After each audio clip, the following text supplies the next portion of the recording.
Good evening and welcome here to another show of In Our Youth, ama ukipenda ujana wetu. Kumbuka kuwa unaweza wasiliana nasi hapa at Captain TV kwenye mitandao yetu ya kijamii at Captain TV Kenya, na unaweza kutuwatch pale Facebook at Captain TV. My name is Candy Celine and here in studio I'm joined with three very beautiful ladies. Today we are here to discuss a topic, a very crucial topic in our society, girlhood. We are here to discuss issues affecting us as girls in our society, things that are the standards that are put for us here in our society. And I will let my guests introduce themselves, watuambie wao ni kina nani na wanafanya nini hapa leo na kile ambacho wamekuja kutuambia. Karibuni sana. Thank you so much, Candy Celine. So my name is Welimo Ann and I'm happy to be here to have this talk. Yeah, thank you. Thank you so much, Candy Celine. My name is Judy Mugambi and I'm very happy to be here. Thank you. Welcome. Thank you so much for this opportunity to be here. My name is Jacinta Irongo. Yeah. Karibuni sana, Jacinta, Judith na Ann. Feel very much at home here at Captain TV. Tunawakaribisha sana. Maybe kwa ufupi mnaweza kutuambia some of your favorite childhood memories. Yaani nyinyi kama watoto wa kisichana. Judith. My favorite childhood memory is me playing with my daddy. May he so rest in peace. I really miss those memories we had with him, everything we had with him. You see the dates and everything. Oh. Yeah. Okay. Kwako Jacinta. For me, I can say just spending time with my friends. Yeah. I was not mtu wa kutoka nje. Sasa the moments I had with my friends, it was awesome. I can say my good memory is when we used to play, like it was like there was a lot of love. When the children are there was a lot of love. So we used to play with a lot of love. There was no snitching, there was no nothing, there was no hate. There was a lot of love, yeah. That's what I can say. You're saying there was a lot of love, no snitching. It was a happy. What makes it different from the current life that you are having in your youth or in the years that you have right now? Ni difference gani kubwa unaona? You know, hiyo time tukicheza that haukuwa na stress nyingi, like you are just tucheze, tukule, tuende tukalale. Right now unapata uko na there's a lot. Adulting inakuja na a lot of things. So lazima ujue utakula nini, utafanya nini, una worry about your future. Hiyo time ulikuwa juu tu ukule, uende home, either uchapa ama ukose kuchapwa and ulale. The next day you go meet your friends again. There was like life was very simple. Hizo enzi. Yeah. That's so nice. Pengine Jacinta ungetaka kutuambia how you were raised, how it shaped the person ama the girl that you are right now. Maana tuko hapa tunaongelea topic ya girlhood. Unajua tukiwa pale wadogo tulikuwa tunaambia msichana anafaa kufanya hivi, msichana anafaa kuvaa hivi, msichana anafaa kukaa hivi. Pengine unaweza kutuambia how your background, how you were raised has contributed to the kind of person that you are right now. Okay, personally, I'd say having like my mom to do all the things for me, like made me like how I am today. It's built me to be an independent person. I can do a lot of things like alone. Yeah. How she was raised contributed to how she is right now. Unajua kuna ile yenye tunasemanga with maybe have post traumas, maybe we have issues with maybe I don't know, actually we are the way we are today because our parents did something. Okay, mind expounding on that? Yeah. Oof, I got trauma. You see that's a period when your mom will beat you up. Hakuna kwenda kwa kina nani. Lazima ufike nyumbani at this time. You see, that toughness of my mom, I feel like imenisaidia more in campus. Yeah, hata nikiwa kwa nyumba tu kwa campus, I used to see, my mom is watching me. Mahali yako anaona ninafanya. You see, I feel like it helped me so much. I thank her. I mean, Anne, how was your childhood? How has your childhood contributed to the person that you are right now? One of the things is that nilijua kuwa independent. Like no one anakuja kunisave. There's no one coming to save you when you become an adult. It's you and no one else. That fact imefanya nikuwe like kila time nafanya, yani najua hakuna mtu anakuja kunisave, ni mimi peke yangu na mimi niko responsible for what I do. Like hakuna mtu atakuja ulize maswali yangu. Right now being an adult, ni mimi nikifanya kitu mbaya, ni mimi responsible, ni mimi nilifanya hivyo. Yeah. So would you say that hii yenye mnasema kwamba mliweza kupata independence, would you say somehow it's affecting the way you are right now? Kwa sababu kuna wale ambao unasema unaambia your friends ama someone, I mean, you feel like I can do everything so I don't need any help. So you as a girl, you feel it is my responsibility to do this. No one else can do this apart from me. And with that in mind, when you do something, when someone helps you do something, you're like, no, this is not perfect. I could have done better by myself. One thing is that when you do it yourself, every mistake make around there, it's you. But mtu akikuja kukusaidia, kuna vitu utasaidiwa, you cannot walk alone, by the way. Kuna vitu tu utasaidiwa, but kwa mind yako unajiambia I'm independent. Like I'm gonna do this. Hata kama kuna mtu atakuja kunishikilia, it's me. I believe that I'll do it. Ilitusaidia kwa sababu because kuna journeys you have to walk alone. There's some journeys in this life you don't need anyone, you don't need your mother, you don't need your family. It's just you. You making your own decision. Yes, ni vizuri utasikiza advice za wazazi na watu wale wengine, but coming sometimes that you make your own decision. Kuna mtu atakwambia kumislead, so utasikiza but pia wewe utaijudge. Una make decision yako na unajiambia nitakuwa independent. Ni hivi nimepanga kufanya. Sitaki usaidizi ya mtu. Kuna time unasema tu utaki usaidizi, unajiambia let me walk alone. Yeah. Thank you so much for your view. Pengine Judith, ungetaka kutuambia what are some of the beliefs you have grown up with?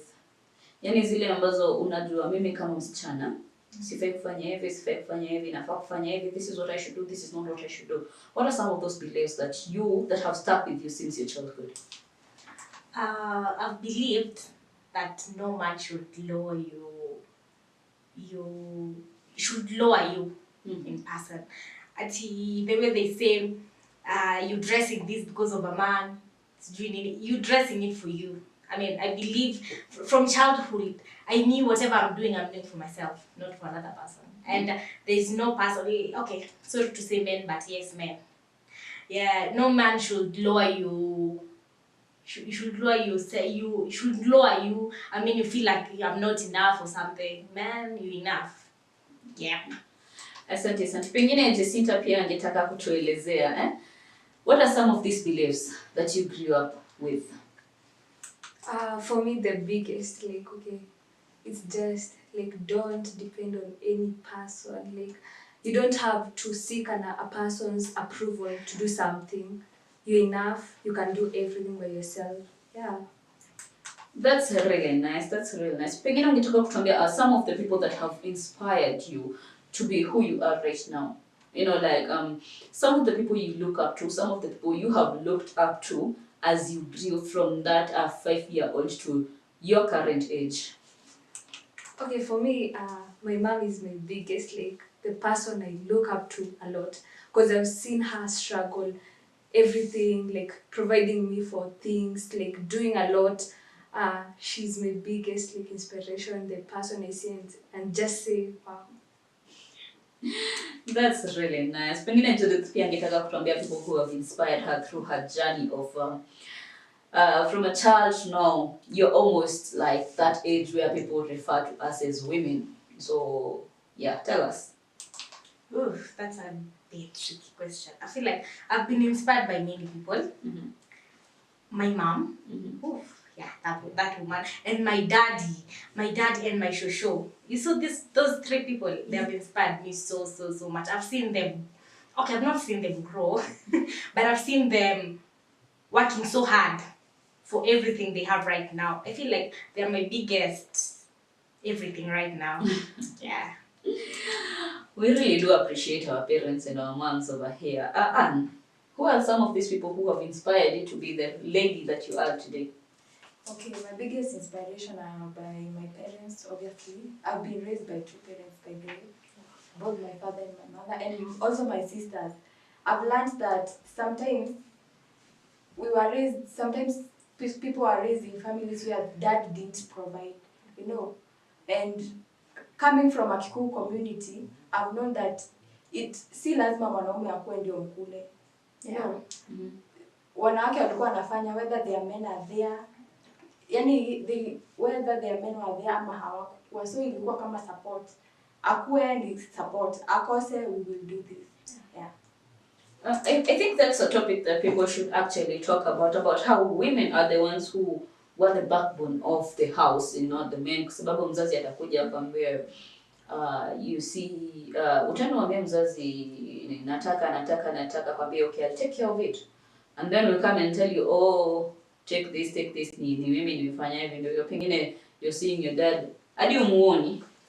So yeah, I think it's really true that we have been raised in families that have taught us whether a man is there or not, we as women can do it. Now that's what has brought us here. The topic of how today the standards that have been put in place for us ladies, how they are affecting us mentally, physically, financially. Maybe Anne, would like to talk to us about that. About standards, you know, the society, kuna venye inasema that women are not supposed to lead. First of all, kitambo kulikuwa kunasemekana that women are supposed to stay at home, raise the kids. Yes, it's okay. Wanawake wata raise the kids, but also the country needs women. Plus kuna mwanamke mambo itakuwa mbaya. They also need women. So wanawake watashikilia. So kila place, hata ikuwe wapi, we need a mom. Hata uende wapi, unasikia unaenda place, unasikia me I need my mom. I just need my mom. And I'm sure like vitu zitakuwa sawa. We love our dads, but kuna ile mzazi wako wa kike anakuhakikishia that mambo yote yatakuwa sawa. Your dad will provide financially. He's okay. But kuna vitu hata kuambia. So una feel like I need my mom. Wakuniambia that hata ni mambo ikuwe aje, just come back home. Hata kuende aje, like hizo standards zenye ulikuwa unaambiwa ati it's only men that whatever. We also need, in our country, we also need women. We also need governors wenye ni wanawake, presidents wenye ni wanawake. Na country itaenda tu sawa. Yeah. Pengine turudi hapo kwa point fulani umesema women are needed in our governance and nini. We have seen women leading. But as a country, what do you think, what's your view on the women that are governing us right now? Now that you have gone to the point of kusema, we need women that are our leaders. I need you to think of Esther Passaris. I need you to think of Karen Nyamu when you answer that question. One thing ni kuna wengi huku nje wenye wajapatiwa hiyo opportunity ya kulead. But for me I can say kuna venye those that are reading right now kuna venye wanaangusha the women. Because kitu ikifanyika they are not advocating, unajua venye kumekuwa na femicide. Like our advocate ama aoneshi like they are doing the wrong thing. Like atusikizi sound yao venye wanasema their voices. But inaweza kuwa because of other things. You know, wanaweza ambia don't talk, sijui whatever, but in our mind venye tulifikiria that kumekuwa na wanawake wenye wamechaguliwa, wanawake watasikizwa, wanawake watapewa makazi, wanawake watafanya kila kitu, wanawake watakuwa sawa. Lakini hivyo ndivyo tuna advocate. Mwanamke akikuwa hapo, wacha bado wanawake wasikike. Vizuri venye wanaume wanashikilia wanaume wenzao, pia wanawake washikilie wanawake wenzao katika uongozi. Tusikie kwamba huyu alisapotiwa na mwanamke mwingine, kusikuwe na mauaji ya wanawake, kusikuwe na like venye wanawake wanatreatiwa badly. Like tukue na mtu waku tushikilia na kutuambia like when you see an image of a woman there, unajua hata nikienda hapo I'll be fine, I'll be okay. Juu huyu mtu atani support, ataniambia it's good venye unapitia, like atakusupport, atakupea a shoulder to lean on. Yeah, wanaanguka kidogo lakini tunajua watainuka tu bado. Anisa, asante sana Anne kwa your very very very what do we call it, outstanding views on this. Mtazamaji wangu, naona kwamba muda umeenda, lakini we'll be taking a short break, but we'll be right back with you. Thank you.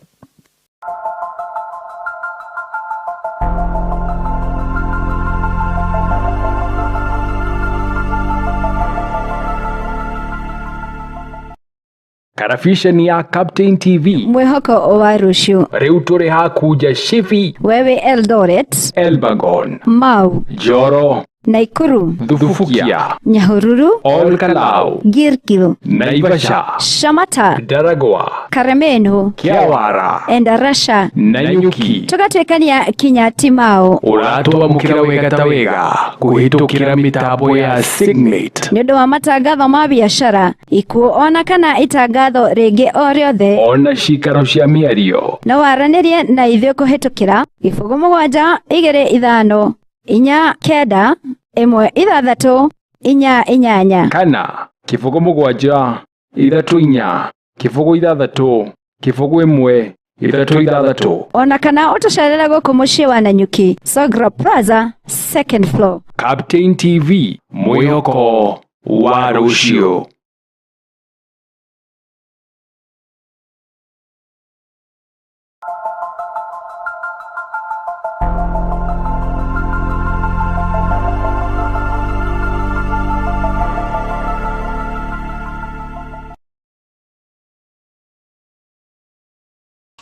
Na mpenzi mtazamaji, karibu tena kwenye kipindi kingine cha Inner Youth, ama ukipenda ujana wetu.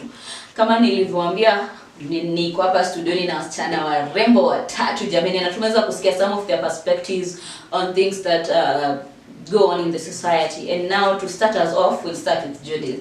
Pengine ungetaka kutuambia, kuna hii statement ambayo tumekuwa tukisikia since kitambo, ati women as their own enemies. What's your view on that? Personally, naweza sema ladies, sisi wasichana ndo enemies wa sisi tu wenyewe. You see, like for example, we don't support each other, right?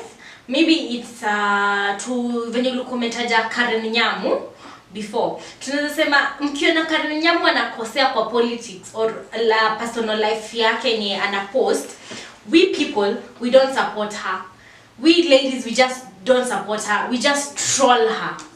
Wanaume wakitroll, they just help in.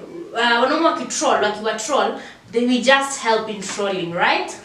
Secondly, ladies, tuko na wivu. Wasichana wako na wivu huko nje. Ladies are jealous out here, and I feel like jealous will kill most of us. Let me say in general, most of us ladies.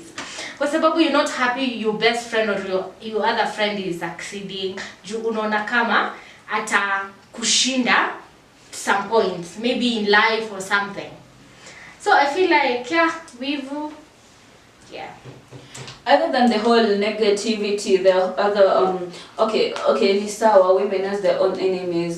Ni sawa tumesikia Karen, ni sawa tumesikia kwamba wasichana wana wivu, tumesikia. But you know, honestly, there's some genuine friendships out there, right? Yeah, true. The ones that the people only literally tell that ride or die. I've known her for 18 plus years, and we're still strong friendships. What would be your perspective on that? So I can say, they are genuine friends. When you tumesema, kuna genuine friends. Kuna tu them ako tu genuine. She'll tell you, wewe hapa hiki tumefanya and this umekosea or something. She doesn't care about how you going to feel. Bora yeye aseme ukweli, yani akwambie ukweli. I feel like that's what I can appreciate. I can say I feel like that's the best friendship. Son, unanidanganya ndio unifurahishe. I feel like that's not even it. I mean, okay, lastly, why do you think male friendships survive more than female friendships? Male friendship survive kwa sababu they're not entitled. They're not entitled to each other. Like men, you just my bro, when you bro, you know, kuna ma bro codes and stuff. Rather than ladies, they just want to be babes. They don't want to be told ukweli. Yeah. So I feel like that's and they are not men, they survive kwa sababu mimi nitakwambia tu kweli we bro. I'll just tell you the truth. I don't care. I mean, that's what I want to tell you. And appear the other man ndo anataka kusikia, anataka kuambia ukweli. But sisi ladies, we don't want to be told ukweli. We want to hear what we want to hear. That's the problem now. Okay, asante sana Judith. Pengine tusikie from the center pale kwa mwenye mwaza kwa kona ni uongee jameni. So, my question is really simple. What's your view on the 50-50 situation? It can never happen. Like, sasa. Okay, it's a no for me. Like, how does that happen? Because obviously you expect like to do some of the things the guy is not supposed. Okay, is not willing to do. Okay, for me, if you want like for us equal 50-50, are you ready to wash dishes? Are you ready to change the baby's diapers and stuff? Like, it can never happen. No. Pengine Ann, umenyamaza sana. Unaona unacheka sana. What's your view on the 50-50? Also for me it's a no. Because even the Bible says the man is the head. Hatuwezi kuwa head wawili atiwa 50-50 tutapigana. Because hata mimi sitataka kuambiwa because I'm also providing. So I can say that if you're the man, you're the head, you're the head, I'm the shingo. Mimi ni neck. I'm there to support you. Like in everything I'll support you. But hata si mwanaume anajifeeling like me, I'm providing for my family, I'm a man. That even for kukua mwanaume, but for a lady, like wewe utamsaidia, you're just a helper. You cannot go 50-50. The man goes 50. One day to provide. I cannot pay at rent is 20,000. I pay 10. You pay 10. No, it can't work like that. Hiyo nyumba itaka. When a man provides, that anajifeel akiingia kwa nyumba anasikia hey, mimi ni mwanaume, watoto wanatambua mimi ni baba yao. Even that woman will respect you. Okay. Yeah. Asante sana. Wengine turudi kwako Judith. How ama when did you discover your passions and your interests? Pengine utuambie, when did you realize some of the things you're into? At what age did you realize, oh wait, I'm a girl, I'm supposed to act a certain way. Oh, I'm a girl, some activities I should no longer do. Oh, I'm a girl. When did you get those interests? When did you realize you are actually a girl? I can say in primary school when I started my menses, and let me tell you, it was so bad. So I just realized you have to be clean. You Judy, you have to be clean since you started your menses. Umeanza kutoa uchafu uko chini. You guys. So you have to be clean. Utaacha kucheza na boys. Watakupea mimba. You get. And also when you start growing breasts, you see unaanza kuona changes in your body. Yeah. Okay. Yeah. Thank you. Pengine koko Jacinta, how did you discover your interest in your passions?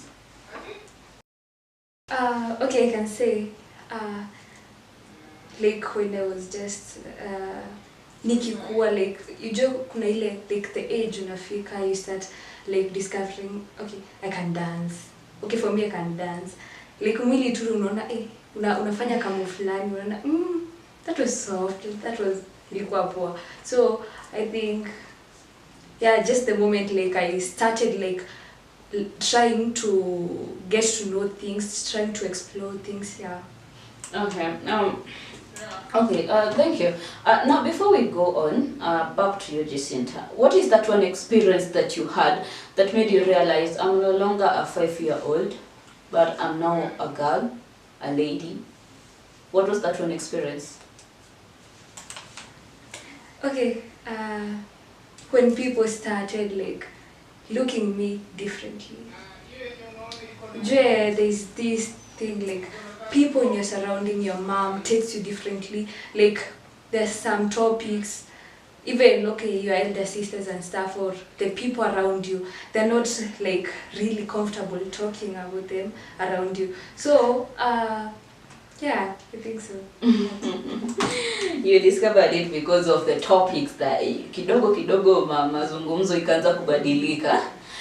Ya kwako Ann, pengine utuambie, How did you realize you're passionate about something, your interests are growing, you know? So thank you. Mine, first of all, some things comes automatically. Like najipata napenda kufanya hivi. Like it's automatic. Najipata, you know, I can do this. Nashanga, I think, yeah. Hivyo ndivyo nilijikuta. Yeah. Asante. Nitakurudisha tu swali ambalo niliuliza Jacinta. What is that one experience that made you realize you're no longer a child, but now a lady, a girl? You are expected, some things are expected of you in the society. What was that one experience? Mimi nilijua wakati ambapo mamangu alianza kuniuliza advice. Nikashangaa, unaniamini aje jamani, mimi ni mtoto mdogo. Like ananiuliza, sijui hapa sijui kunaenda hivi. I need some advice. Unaona tufanye aje? Nikaanza kujua, kumbe naweza mwambia kitu na asikie. Nikajua, nimeanza kuwa mkubwa. Shida ni ati ukimwambia tufanye hivi, hatafanya hivyo. Unamwambia tufanye, unampea advice vizuri, unapata alifanya kila kitu mbele huko kumwambia. Yeah. Anyway, bado ni we still love them. Yeah. You talked about independence. You talked about being your own person, walking your own journey. Would you say how would you support your lifestyle as an independent person if now your parents decide, you know what, you're now a big girl, you can take care of yourself, you're out in the world all alone, what would you do? Kuna kitu inaitwa, there's something called believing in yourself. When you say like I want to do this and be passionate and be like I will do it, kuna kitu inaitwa imani. Ukiamini that even if unataka kufanya, hata it take how long, I know nitaifanya tu. And also believing in God. I'm a believer, yeah. That ukiamua this is the path. Yes, kutakuwa na challenges mingi, yes, kutakuwa na mambo mingi, but una keep your mind bado uko at the target. We are aiming the target. Yes, kuna place utaanguka, utainuka, but that's life. Kuna kuanguka, kuna making mistakes, you learn from your mistakes. Kuna mambo mingi, but mind yako bado iko like, you know, I want this and I must achieve it.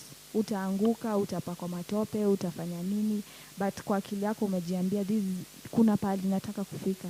And surely most of the time unapatanga, you know, hata unashanga hii journey yote but nimeshafika. Yeah.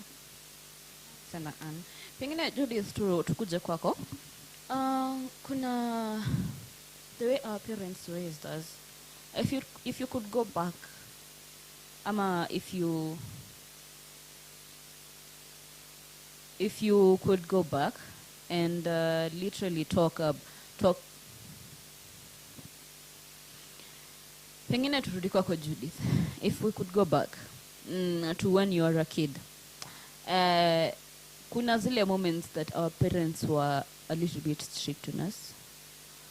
When uliongelea about kuwa na trauma, when uliongelea about kuchapwa, if you could right now tell your parent something that she would have done differently during when you were a teen, what would you say to her? I'll just tell her, discipline is not a matter of viboko and insults. You can talk to a kid and sure bet atakusikiza whatever you tell her or him, and she'll just do whatever you tell her. But si mambo ya viboko and insults. I'll just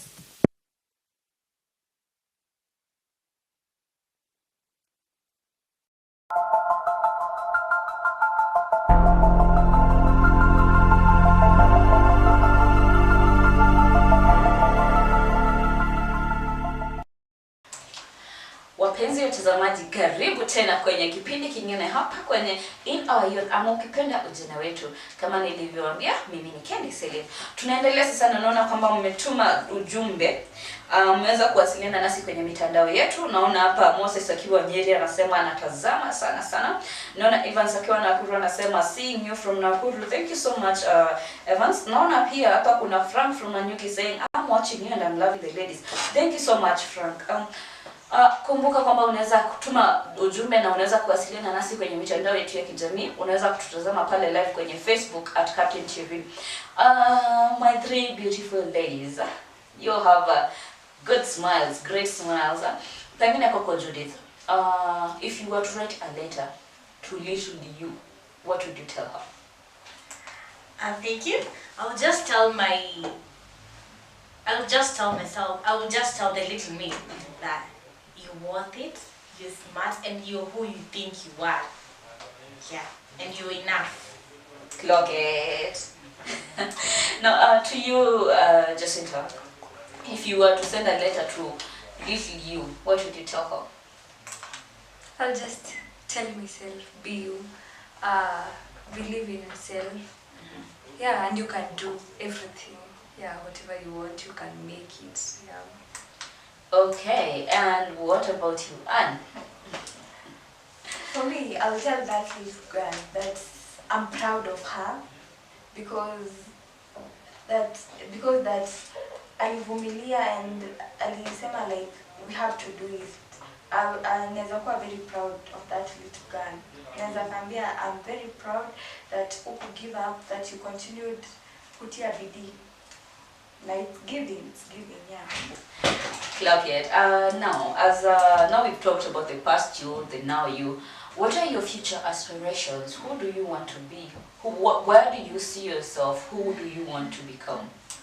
Thank you so much. For me, najiona being a very great person in the society because najiona nikuwa a very good media personality because I'm a media personality. Then, for another reason, I see myself as a very good mother and a very good wife to someone because one day I want to be married. Yeah. That's so cute. That's so cute. On the topic of marriage, sorry, but in today's world, people are like marriage. What is marriage? No one wants to get married. In today's world, marriage is like people don't want to get married. Wanaona marriage ni kufungiwa, being submissive, being dependent to someone, trusting yourself with someone else as a partner, and you're like, I'm not willing to do that. Especially for ladies who are so independent and like I've grown up being independent. Wanaona marriage ni kama cage.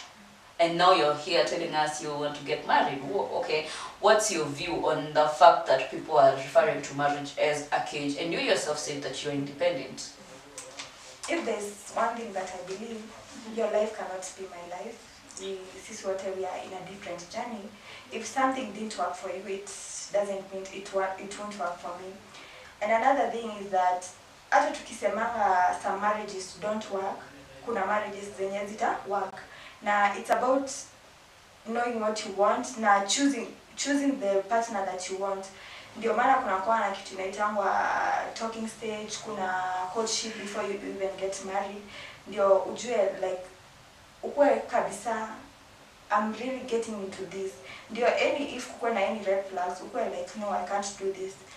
Nitatoka. And another thing, hata ukiingia kwa hiyo marriage, ukiona it won't work, there's always time and you can start over. One thing I believe is hata kukue aji, I'll always start over and I'll start from somewhere and I'll start with a lesson. Yeah.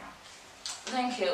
You see, some people they feel starting over is a point of, oh no, I can't do this. I've lost so much. A lot of time has gone. Why should I start over? No, let me just familiar and stay with this person. It doesn't matter whether they hit me. It doesn't matter whether they show me the true, maybe not the true colors, but whether they show me their villain side, their dark side. I'm going to stay because I don't believe in divorces. I don't believe in breakups. Sawa ni ule mtu ambaye aliingia kwa marriage akisema mimi nitakuwa submissive, mimi nitakuwa nime. Unajua kuna wale ambao hawajui this is the turning point. This is the time to say no. It's time for you as a lady to stand for yourself. What would you tell them? One thing I'll tell them that kuna vitu huwezi vumilia. Hata tukisemanga watu wavumilie, kuna normals. Unajua marriage ina come with a lot of things. There are the normal things that you will vumilia, but kuna zingine excess huwezi vumilia. Unaona hapa una risk your life. So at that juncture and at that point, me I can say, heri kujitoa. Because baada ya kukaa, unajua the more you keep kushindililia kwa place, the transport ya kurudi will be very expensive. So heri ukianza kuona like it can't work. Heri tu kuacha. Baada ya kukaa na regrets that I stayed, heri ningetoka, sijui whatever. Heri tu, there's something called self-love. ama kuna mtu unaona like it can't work kabisa, you have tried, you have tried everything. All I can say is that jitoe tu, just get out of that marriage. Watu wanatoka kwa marriage, they get divorced, maisha yao inaendelea as single parents, and life continues. It's not a death sentence. Yeah. Thank you so much. Pengine tuende kwako Judith. Tunaongelelea about live-in relationships. Some ladies are staying because probably they are being supported financially, and then asema, know that ulisema a challenge to girls is poverty. Wengine wanakaa kwa relationship because they're being provided. Wanasema, I'm here for the finances. It doesn't matter whether there is no love or I don't know if you are still believing in true love. It doesn't matter whether there is love. It doesn't matter whether there is respect. What matters is that they're getting financial support. What's your view on that? All I can say is live. If you see, don't fear to live because nitatoa wapi, nitaprovideiwa na nani or something. Baby girl, just live that toxic relationship. You'll just die and leave your babies, your kids suffering. That's because you're fearing to leave this man because he supports you. Just leave. Start to hustle. I know it might be hard or something, but I promise you, okay, just make a decision that I'm ready to stay alone, to work alone. Be sure it's gonna work. You won't know how it's going to work, but it's going to work. I promise. Thank you so much, Judith. I appreciate your honest view. And what are your future aspirations? Who do you want to be? I would love to be a journalist, a big brand. Should I say that? Yeah, because I do journalism. Yeah, I would love to be a big brand. Okay, that's really nice. Pengine utuambie, are you dating by any chance? Yes, I'm dating. Okay. Yeah. For young girls in our generation, dating is quite generation watu wanaita situationships. Unajua ni maana yake nakuuliza, are you in a real dating world, or you're in a situationship with someone who you're like, no what? Yeah, let's do it. I'm in a serious relationship. Yeah, I've dated for 3 years. Okay. Yeah.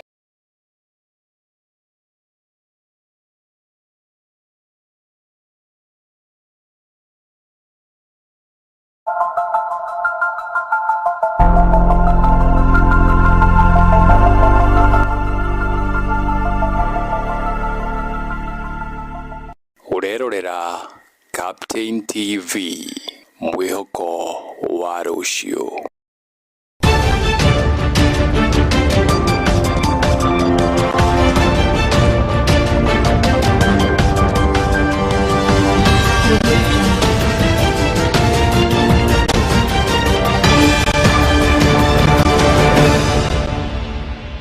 Mirori ya riũa ĩtanariruka tũrĩkoragwo tũikarĩire njũng'wa tukarika thĩinĩ wa ngathĩti tũgacimũrĩka gũcitaũra nginya ũgataũkwo, na tondũ kĩmenyio mwenda tũire tũgathondeka ndaraca ya we mwĩroreri kũgwatanĩra hamwe na ataaramu a maũndũ ngũrani. Nĩ wa mwambĩrĩrio nginya wa gatano, thinacara nginya thaa 4 cia kĩroko.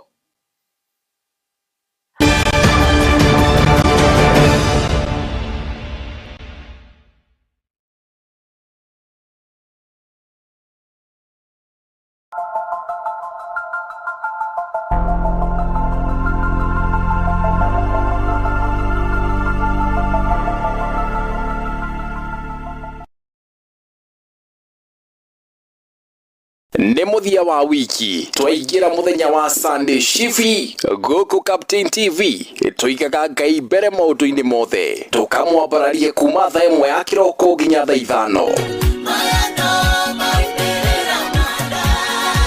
Thaa 5 nginya thaa 9 tũkamũkumia gĩgatoreki.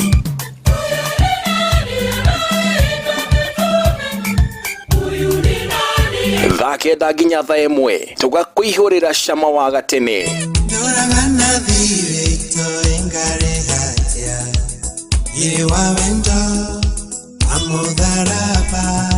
nĩ thĩinĩ wa Sunday Gospel Captain TV, mwĩhoko wa rũciũ. Irene Morata, where did you get?